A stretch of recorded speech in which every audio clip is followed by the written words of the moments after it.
Welcome back to the Free Video Books channel. Today we're reading the chapter called Mina Murray's Journal Part 3, of the novel Dracula written by Bram Stoker. Before we get started, why not like and subscribe? Now, sit tight and let's get into it. Letter, Mina Harker to Lucy Westenra. Budapest, the 24th of August. My dearest Lucy, I know you will be anxious to hear all that has happened since we parted at the railway station at Whitby. Well, my dear, I got to Hull all right, and caught the boat to Hamburg, and then the train on here. I feel that I can hardly recall anything of the journey, except that I knew I was coming to Jonathan, and that as I should have to do some nursing, I had better get all the sleep I could. I found my dear one, oh, so thin and pale and weak-looking. All the resolution has gone out of his dear eyes, and that quiet dignity which I told you was in his face has vanished. He is only a wreck of himself, and he does not remember anything that has happened to him for a long time past.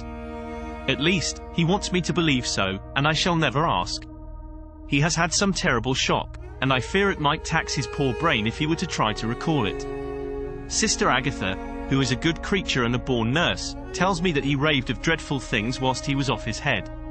I wanted her to tell me what they were, but she would only cross herself, and say she would never tell, that the ravings of the sick were the secrets of God, and that if a nurse through her vocation should hear them, she should respect her trust. She is a sweet, good soul, and the next day, when she saw I was troubled, she opened up the subject again, and after saying that she could never mention what my poor dear raved about, added, I can tell you this much, my dear, that it was not about anything which he has done wrong himself, and you, as his wife-to-be, have no cause to be concerned. He has not forgotten you or what he owes to you. His fear was of great and terrible things, which no mortal can treat of. I do believe the dear soul thought I might be jealous lest my poor dear should have fallen in love with any other girl. The idea of my being jealous about Jonathan. And yet, my dear, let me whisper, I felt a thrill of joy through me when I knew that no other woman was a cause of trouble. I am now sitting by his bedside, where I can see his face while he sleeps. He is waking. When he woke he asked me for his coat, as he wanted to get something from the pocket. I asked Sister Agatha, and she brought all his things. I saw that amongst them was his notebook, and was going to ask him to let me look at it, for I knew then that I might find some clue to his trouble, but I suppose he must have seen my wish in my eyes, for he sent me over to the window, saying he wanted to be quite alone for a moment. Then he called me back, and when I came he had his hand over the notebook, and he said to me very solemnly, Wilhelmina. I knew then that he was in deadly earnest, for he has never called me by that name since he asked me to marry him. You know, dear, my ideas of the trust between husband and wife. There should be no secret, no concealment. I have had a great shock, and when I try to think of what it is I feel my head spin round, and I do not know if it was all real or the dreaming of a madman. You know I have had brain fever, and that is to be mad. The secret is here, and I do not want to know it. I want to take up my life here, with our marriage. For, my dear, we had decided to be married as soon as the formalities are complete. Are you willing, Wilhelmina, to share my ignorance? Here is the book. Take it and keep it. Read it if you will, but never let me know, unless, indeed, some solemn duty should come upon me to go back to the bitter hours, asleep or awake, sane or mad, recorded here. He fell back exhausted, and I put the book under his pillow, and kissed him. I have asked Sister Agatha to beg the Superior to let our wedding be this afternoon, and am waiting her reply. She has come and told me that the chaplain of the English Mission Church has been sent for. We are to be married in an hour, or as soon after as Jonathan awakes. Lucy, the time has come and gone. I feel very solemn, but very, very happy. Jonathan woke a little after the hour, and all was ready, and he sat up in bed, propped up with pillows. He answered his, I will, firmly and strongly. I could hardly speak. My heart was so full that even those words seemed to choke me. The dear sisters were so kind. Please God, I shall never, never forget them, nor the grave and sweet responsibilities I have taken upon me. I must tell you of my wedding present.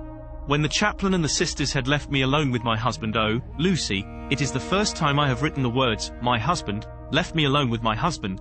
I took the book from under his pillow, and wrapped it up in white paper, and tied it with a little bit of pale blue ribbon which was round my neck, and sealed it over the knot with sealing wax, and for my seal I used my wedding ring.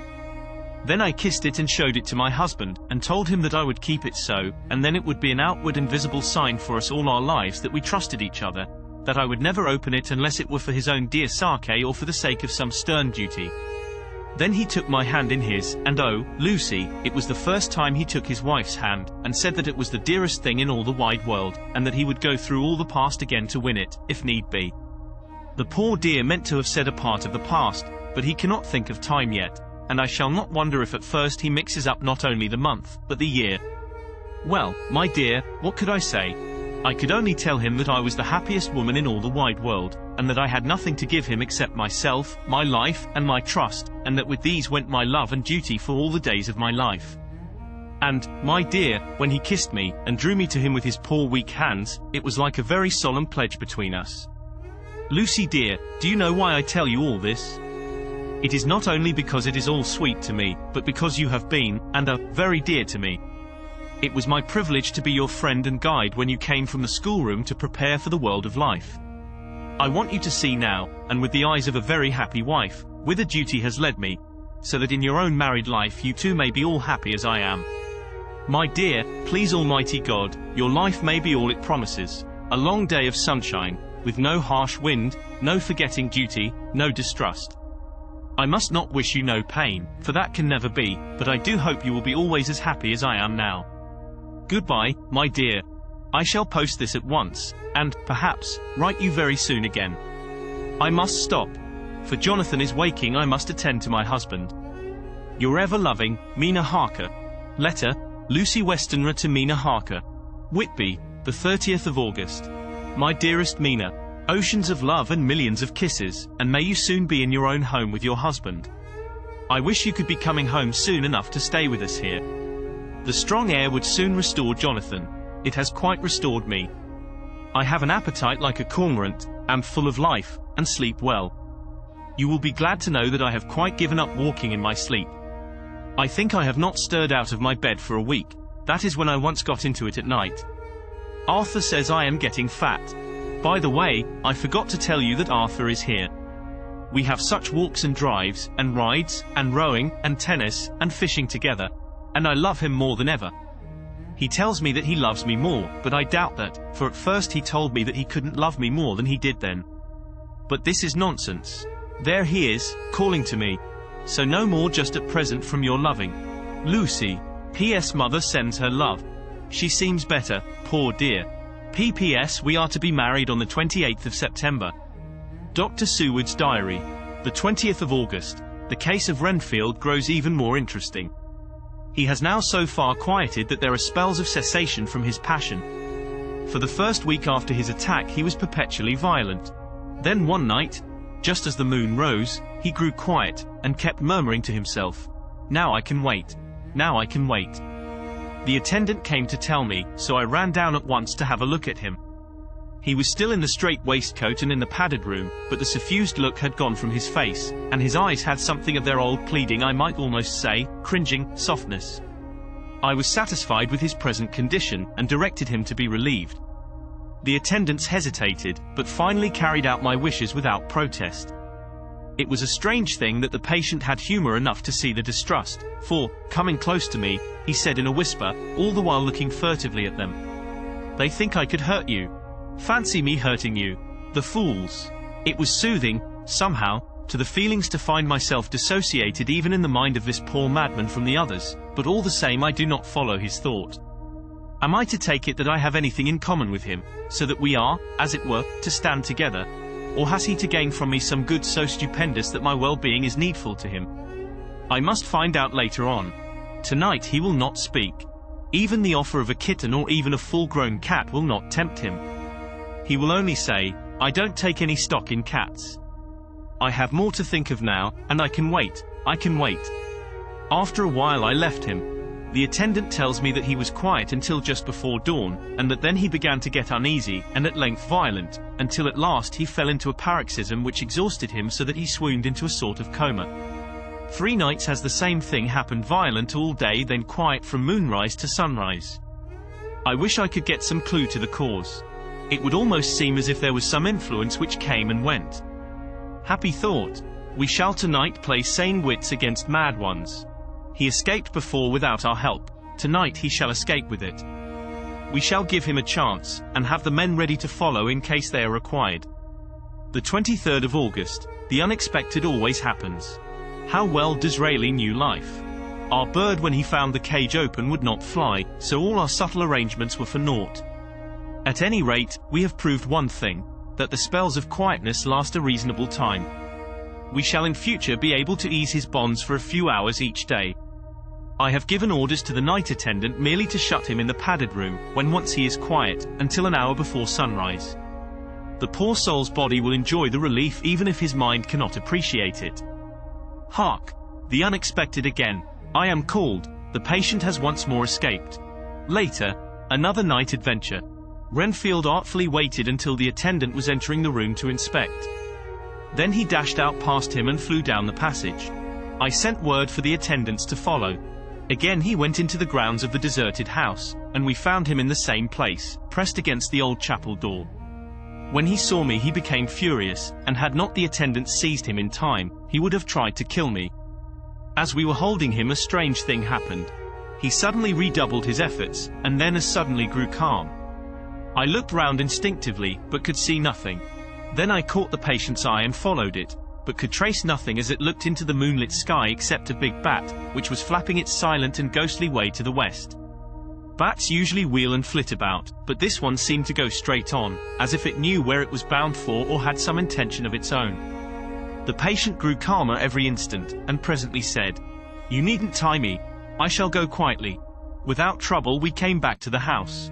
I feel there is something ominous in his calm, and shall not forget this night. Lucy Westenra's diary. Hillingham, the 24th of August. I must imitate Mina, and keep writing things down. Then we can have long talks when we do meet. I wonder when it will be. I wish she were with me again, for I feel so unhappy. Last night I seemed to be dreaming again just as I was at Whitby. Perhaps it is the change of air, or getting home again. It is all dark and horrid to me, for I can remember nothing, but I am full of vague fear, and I feel so weak and worn out. When Arthur came to lunch he looked quite grieved when he saw me, and I hadn't the spirit to try to be cheerful. I wonder if I could sleep in Mother's room tonight. I shall make an excuse and try. The 25th of August. Another bad night. Mother did not seem to take to my proposal. She seems not too well herself, and doubtless she fears to worry me. I tried to keep awake, and succeeded for a while. But when the clock struck 12 it waked me from a doze, so I must have been falling asleep. There was a sort of scratching or flapping at the window, but I did not mind it, and as I remember no more, I suppose I must then have fallen asleep. More bad dreams. I wish I could remember them. This morning I am horribly weak. My face is ghastly pale, and my throat pains me. It must be something wrong with my lungs, for I don't seem ever to get air enough. I shall try to cheer up when Arthur comes, or else I know he will be miserable to see me so. Letter, Arthur Homeward to Dr. Seward. Albemarle Hotel, the 31st of August. My dear Jack, I want you to do me a favor. Lucy is ill. That is, she has no special disease, but she looks awful, and is getting worse every day. I have asked her if there is any cause. I do not dare to ask her mother, for to disturb the poor lady's mind about her daughter in her present state of health would be fatal. Mrs. Westenra has confided to me that her doom is spoken disease of the heart, though poor Lucy does not know it yet. I am sure that there is something preying on my dear girl's mind. I am almost distracted when I think of her. To look at her gives me a pang. I told her I should ask you to see her, and though she demurred at first, I know why, old fellow, she finally consented. It will be a painful task for you, I know, old friend, but it is for her sake, and I must not hesitate to ask, or you to act. You are to come to lunch at Hillingham tomorrow, 2 o'clock, so as not to arouse any suspicion in Mrs. Westenra, and after lunch Lucy will take an opportunity of being alone with you. I shall come in for tea, and we can go away together. I am filled with anxiety, and want to consult with you alone as soon as I can after you have seen her. Do not fail. Arthur. Telegram, Arthur Homeward to Seward, the 1st of September. Am summoned to see my father, who is worse. Am writing. Write me fully by tonight's post to ring. Wire me if necessary. Letter from Dr. Seward to Arthur Homeward, the 2nd of September. My dear old fellow, with regard to Miss Westenra's health, I hasten to let you know at once that in my opinion there is not any functional disturbance or any malady that I know of. At the same time, I am not by any means satisfied with her appearance. She is woefully different from what she was when I saw her last. Of course you must bear in mind that I did not have full opportunity of examination such as I should wish. Our very friendship makes a little difficulty which not even medical science or custom can bridge over. I had better tell you exactly what happened, leaving you to draw, in a measure, your own conclusions. I shall then say what I have done and propose doing. I found Miss Westenra in seemingly gay spirits. Her mother was present, and in a few seconds I made up my mind that she was trying all she knew to mislead her mother and prevent her from being anxious. I have no doubt she guesses, if she does not know, what need of caution there is. We lunched alone, and as we all exerted ourselves to be cheerful, we got, as some kind of reward for our labours, some real cheerfulness amongst us. Then Mrs. Westenra went to lie down, and Lucy was left with me. We went into her boudoir. Until we got there her gaiety remained, for the servants were coming and going.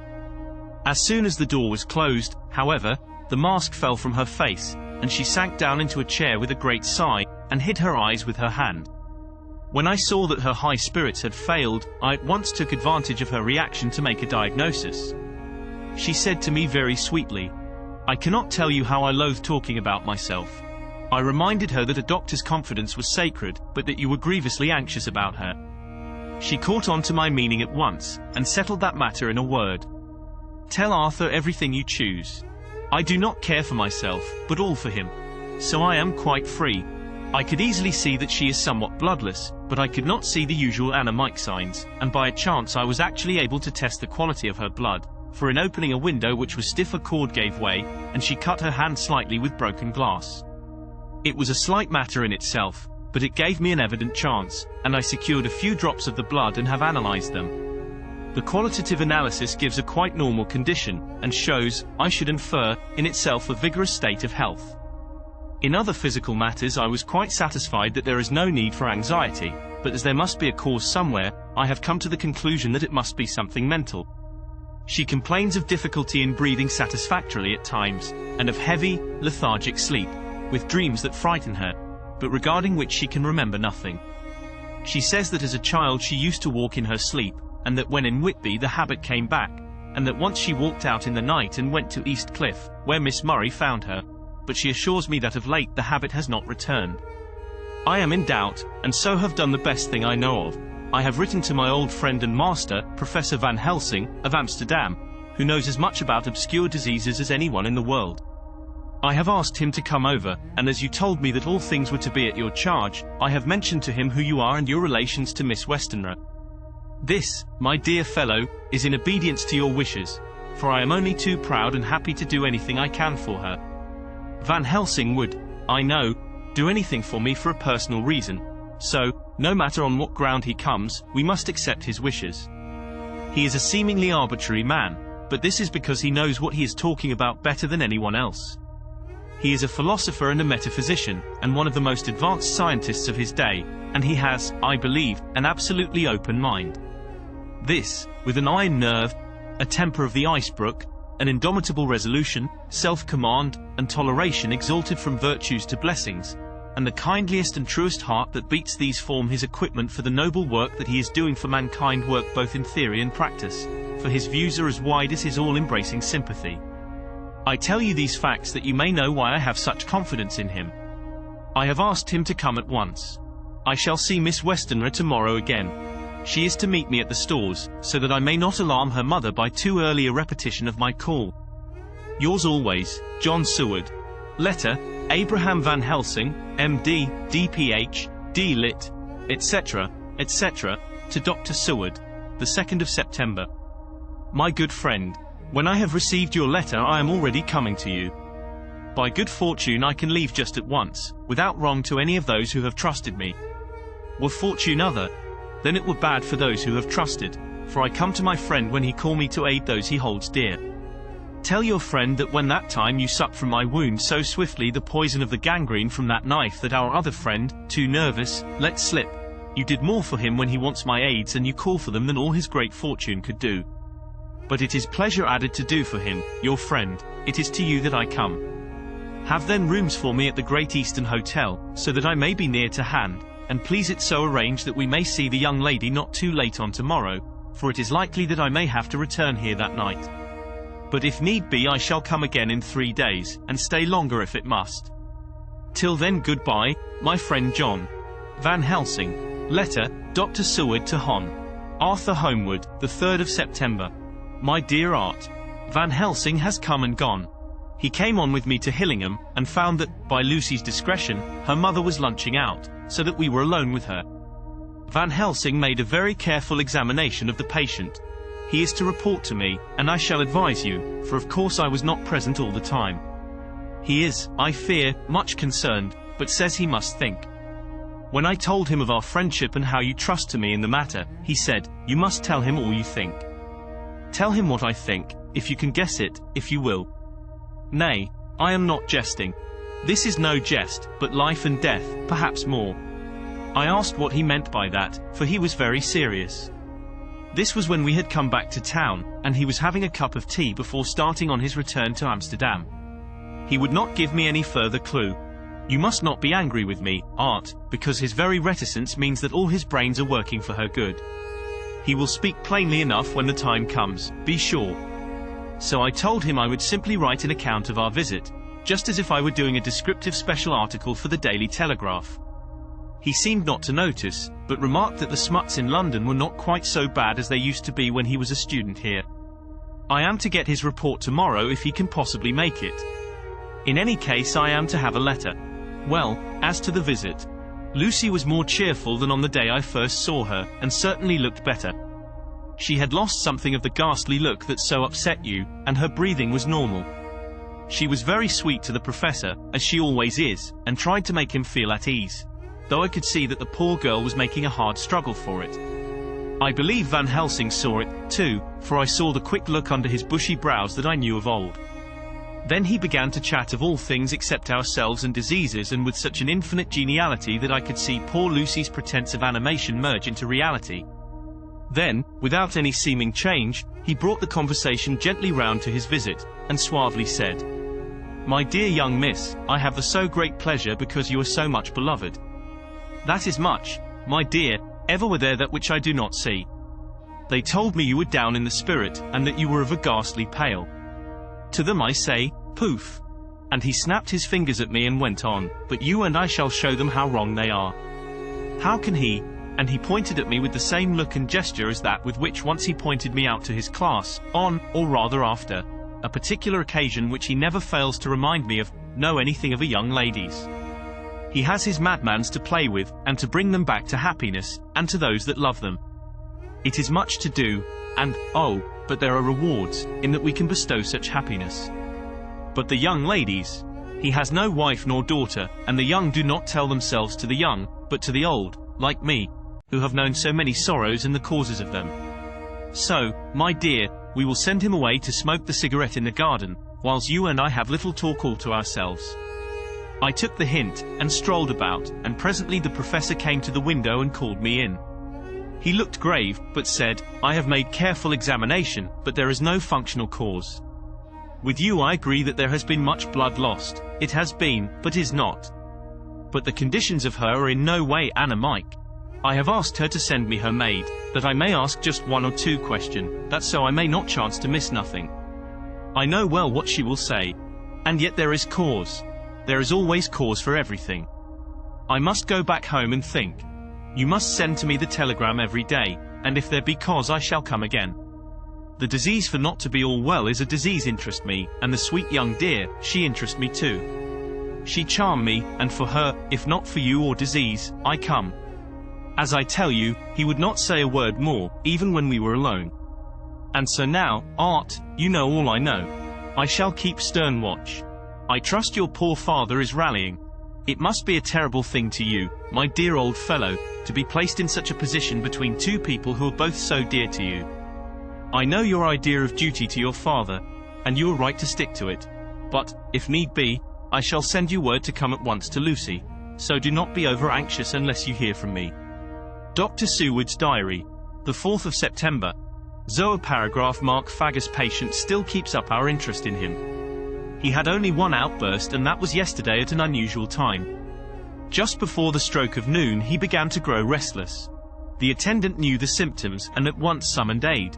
Fortunately, the men came at a run, and were just in time, for at the stroke of noon he became so violent that it took all their strength to hold him.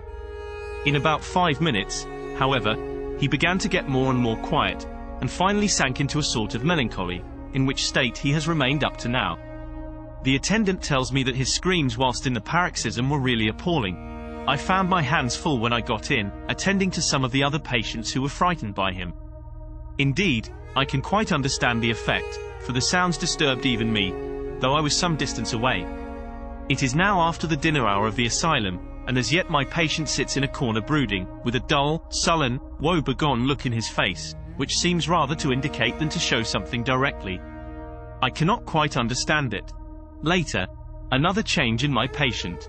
At 5 o'clock I looked in on him, and found him seemingly as happy and contented as he used to be.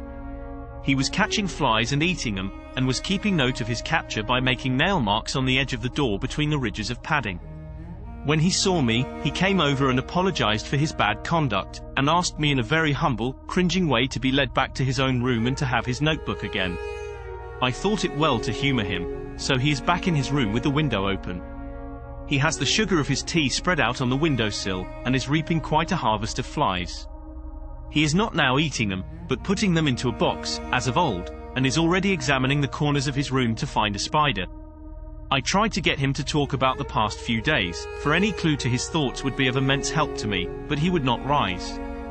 For a moment or two he looked very sad, and said in a sort of far-away voice, as though saying it rather to himself than to me, all over, he has deserted me, no hope for me now unless I do it for myself." Then suddenly turning to me in a resolute way, he said, "Doctor, won't you be very good to me and let me have a little more sugar? I think it would be good for me." "And the flies?" I said. "Yes. The flies like it, too, and I like the flies. Therefore I like it. And there are people who know so little as to think that madmen do not argue." I procured him a double supply, and left him as happy a man as, I suppose, any in the world. I wish I could fathom his mind. Midnight. Another change in him. I had been to see Miss Westenra, whom I found much better, and had just returned, and was standing at our own gate looking at the sunset, when once more I heard him yelling. As his room is on this side of the house, I could hear it better than in the morning. It was a shock to me to turn from the wonderful smoky beauty of a sunset over London, with its lurid lights and inky shadows and all the marvellous tints that come on foul clouds even as on foul water, and to realize all the grim sternness of my own cold stone building, with its wealth of breathing misery, and my own desolate heart to endure it all. I reached him just as the sun was going down, and from his window saw the red disk sink. As it sank he became less and less frenzied, and just as it dipped he slid from the hands that held him, an inert mass, on the floor. It is wonderful, however, what intellectual recuperative power lunatics have, for within a few minutes he stood up quite calmly and looked around him. I signaled to the attendants not to hold him, for I was anxious to see what he would do. He went straight over to the window and brushed out the crumbs of sugar. Then he took his fly box, and emptied it outside, and threw away the box. Then he shut the window, and crossing over, sat down on his bed. All this surprised me, so I asked him, "Are you not going to keep flies any more?" "No," said he, "I am sick of all that rubbish." He certainly is a wonderfully interesting study. I wish I could get some glimpse of his mind or of the cause of his sudden passion. Stop. There may be a clue after all, if we can find why today his paroxysms came on at high noon and at sunset. Can it be that there is a malign influence of the sun at periods which affects certain natures as at times the moon does others? We shall see. Telegram, Seward, London, to Van Helsing, Amsterdam, the 4th of September. Patient still better today. Telegram, Seward, London, to Van Helsing, Amsterdam, the 5th of September. Patient greatly improved. Good appetite, sleeps naturally, good spirits, color coming back. Telegram, Seward, London, to Van Helsing, Amsterdam, the 6th of September. Terrible change for the worse. Come at once, do not lose an hour. I hold over telegram to homeward till have seen you. Did you enjoy today's chapter of Dracula? Why not subscribe and ring the bell? Next time we'll be reading the chapter, Mina Murray's Journal Part 4. Don't miss it.